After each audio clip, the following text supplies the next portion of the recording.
du Père et du Fils et du Saint-Esprit. Amen. Grande joie d'être là avec toi en ce mercredi 12 juin. Et chaque mercredi, c'est toujours une journée dédiée à Saint Joseph. Nous devons demander les grâces de Saint Joseph, les grâces spirituelles et aussi matérielles de Saint Joseph. D'accord? Et voilà.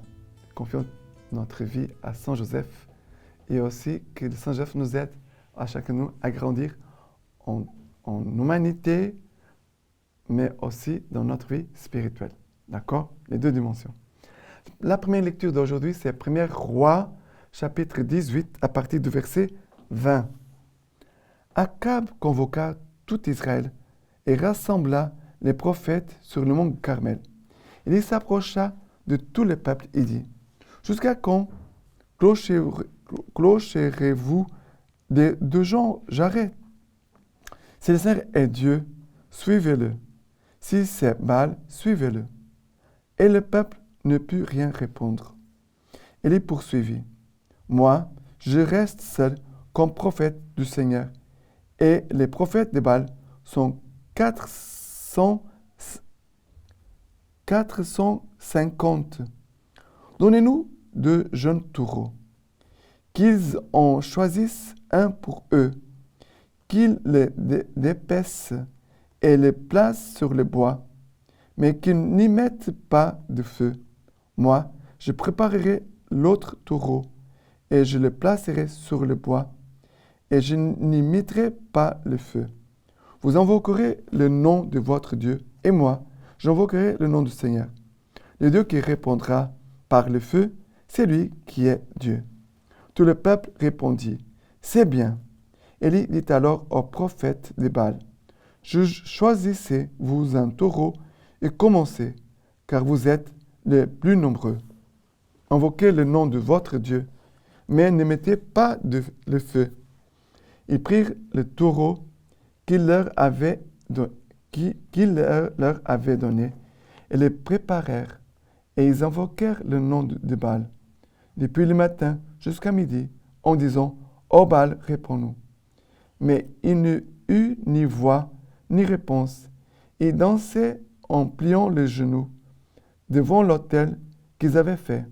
À midi, Élie se moqua d'eux et dit, « Criez plus fort, car c'est un Dieu. Il a des soucis ou des affaires, ou bien il est en voyage. Peut-être il dort et il se réveillera. » Ils crièrent plus fort et ils se taillèrent selon leur coutume, avec ses épées et des lances jusqu'à l'effusion du sang. Quand midi fut passé, ils se mirent à vaticiner jusqu'à l'heure de la présentation de l'offrande. Mais il n'y eut aucune voix, ni réponse, ni signe d'attention. Alors Élie dit à tout le peuple, « Approchez-vous de moi. » Et tout le peuple s'approcha de lui. Il répara l'autel du Seigneur qui avait été démoli. Et il prit 12 pierres selon le nombre des tribus des fils de Jacob, à qui Dieu s'était adressé en disant, « Ton nom sera Israël. » Et il construisit un autel au nom du Seigneur. Il fit un canal d'une contenance de 2 boisseaux de semences autour de l'autel. Il disposa le bois, dépaissa le taureau et le plaça sur le bois. Puis il dit, « Emplissez 4 jarres d'eau et versez-les sur l'holocauste et sur le bois. » Il dit, « Doublez. » Et ils doublèrent. Il dit, « Tripliez. » Et ils triplèrent. L'eau se répandit autour de l'autel, et même le canal fut rempli d'eau. À l'heure où l'on présente l'offrande, Élie, le prophète, s'approcha et dit, « Seigneur Dieu d'Abraham, d'Isaac et d'Israël, qu'on sache aujourd'hui que tu es Dieu en Israël, que je suis ton serviteur, et que c'est par ton ordre que j'ai accompli toutes ces choses. Réponds-moi, Seigneur, réponds-moi, pour que ce peuple sache que c'est toi, le Seigneur, qui est le Dieu, et qui convertit leur cœur. Et, et le feu du Seigneur tomba et dévora l'holocauste, et le bois, les pierres et la terre. Il absorba l'eau qui était dans le canal. Tout le peuple le vit. Les gens tombèrent la face contre terre et dirent, c'est le Seigneur qui est Dieu. C'est le Seigneur qui est Dieu.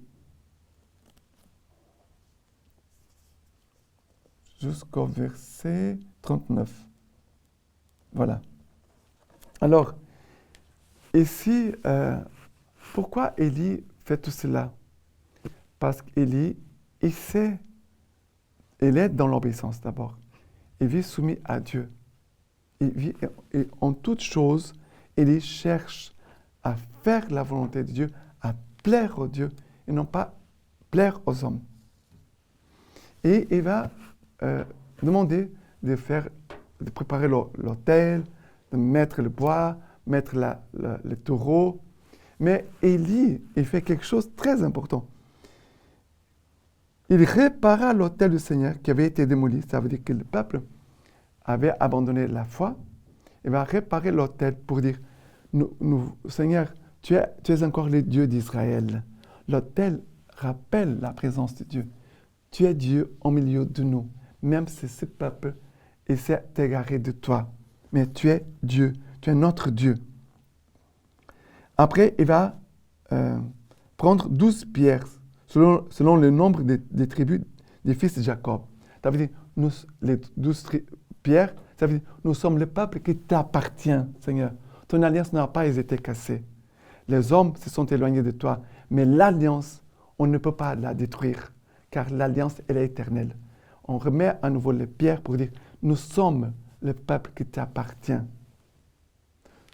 L'autel, tu es le Dieu de ce peuple. Tu es là au milieu de nous. Les pierres qu'on rassemble, les 12 pierres, ce peuple t'appartient. L'alliance n'a pas été cassée. Ton alliance, elle est éternelle. Et voilà. Et après, il dit, ton nom sera Israël. Voilà, la proclamation de foi. Ton nom sera Israël. Il va construire un autel au nom du Seigneur. Ton nom sera Israël. Israël, c'est le nom que Dieu a donné au peuple d'Israël. C'est le peuple d'Israël, les enfants d'Israël. Mais Israël est devenu un peuple. Et nous devons prier pour le peuple d'Israël. Nous devons prier pour que la paix revienne sur tout ce territoire.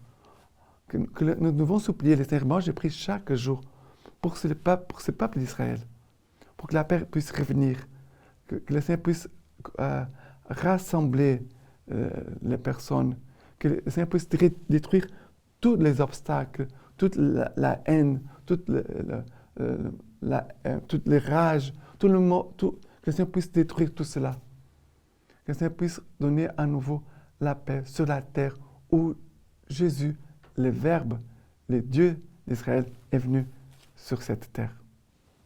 Mais voilà que ce qu'il fait, c'est un geste symbolique pour que le peuple puisse voir, il puisse se faire mémoire, se rappeler de tout le chemin que Dieu avait fait avec ce peuple qui maintenant s'était égaré de Dieu.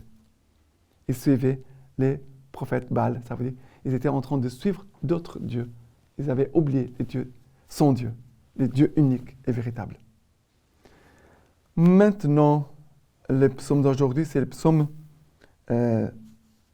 16. Le psaume 16, à partir du verset 1. Garde-moi, ô Dieu, mon refuge est en toi. Tu as dit, Seigneur, c'est toi. Tu as dit, ô Seigneur, c'est toi mon Seigneur. Leurs idoles foisonnent et se hâtent vers un autre. Verser leur libation de sang, jamais. Faire monter leur nom sur mes lèvres, jamais. Le Seigneur, ma part d'héritage et ma coupe, c'est toi qui garantis mon lot. Après le verset 8. J'ai mis le Seigneur devant moi sans relâche. Il est à ma droite, je ne puis chanceler. Verset 11. Tu m'apprends le chemin de vie. Devant ta face, plénitude de joie. En ta droite, délices éternelles. Alors, ici, le verset 5, 4. Leurs idoles foisonnent et se hâtent vers un autre.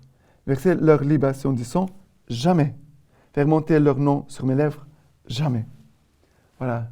Nous devons proclamer notre foi aujourd'hui et dire, Seigneur, de suivre d'autres dieux, d'avoir d'autres pratiques hors celles de notre Église, jamais. Et il y a parfois des gens qui sont mélangés, soit ils sont catholiques, ils proclament la foi catholique quand ils vont à la messe, mais après, ils ont d'autres pratiques qui ne sont pas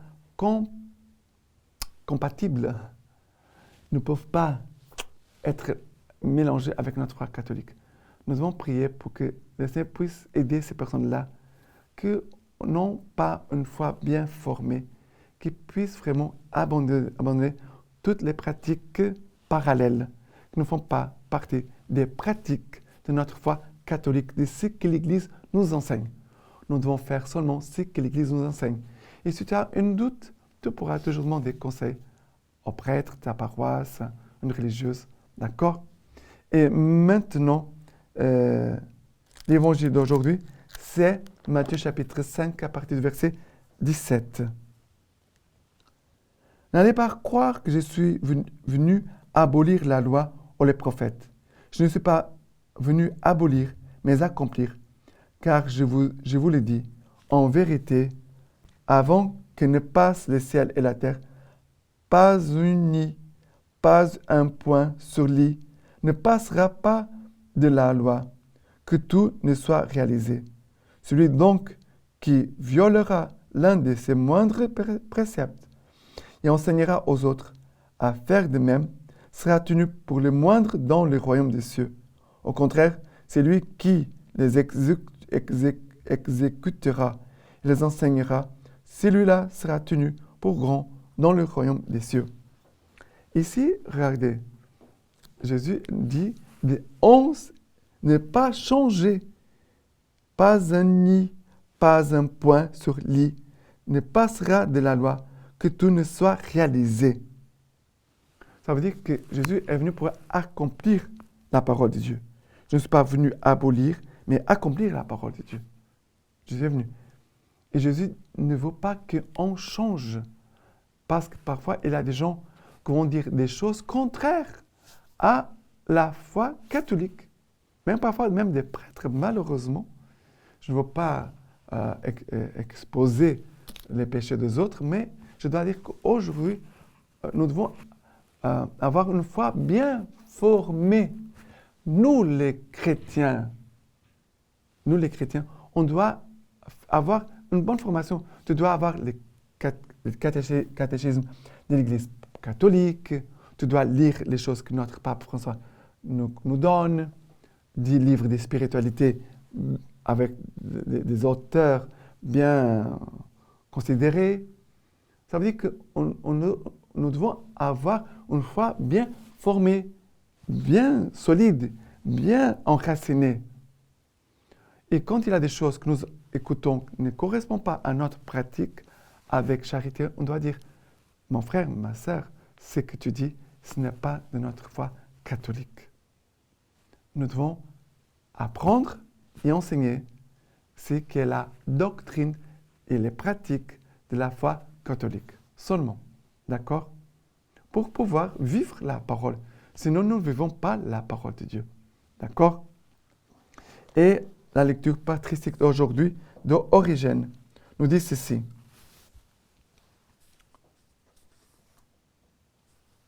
Au Jourdain, l'arche d'alliance conduisait le peuple de Dieu. Alors, prêtres et lévites s'immobilisent et les eaux sont comme saisies de respect devant les ministres de Dieu. Elles retiennent leur course et s'accumulent en monceaux pour offrir au peuple de Dieu un chemin sans danger. Ne sois pas étonné lorsqu'on te raconte ce qui s'est passé à l'égard du peuple ancien, à toi chrétien, qui a franchi les flots du Jourdain par le mystère du baptême. La parole de Dieu promet des biens beaucoup plus grands et plus élevés. Elle te promet que tu chemineras et passeras même à travers les airs. Écoute en effet Saint Paul dire au sujet des justes: nous serons emportés sur les nuées du ciel à la rencontre du Christ dans les airs. Maintenant, je vous laisse la bénédiction par les mains toutes pures, la Vierge Marie. Que Dieu Tout-Puissant vous bénisse et vous garde, le Père, le Fils et le Saint-Esprit. Amen.